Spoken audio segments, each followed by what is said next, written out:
İyi günler kardeşim. Ben şimdi Türkçe öğreniyorum.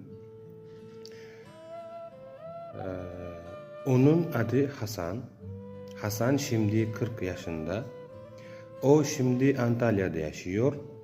O şimdi dükkanda satıcı. Onun 2 çocuğu var. Onların adı Ahmet ve Ali. Çocuklar okulda okuyorlar. Onlar dil öğreniyorlar. Her gün kitaplar okuyorlar. Ali Özbekçe öğrenmek istiyor. Onda çok Özbekçe kitaplar var. Ali'nin babası Özbekçe iyi biliyor. Benim kardeşim. Benim adım Mehmet. Bizim aile çok büyük değil.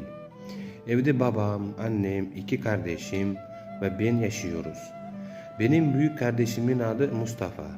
Onun yaşı 28'di. O üniversitede öğrenci.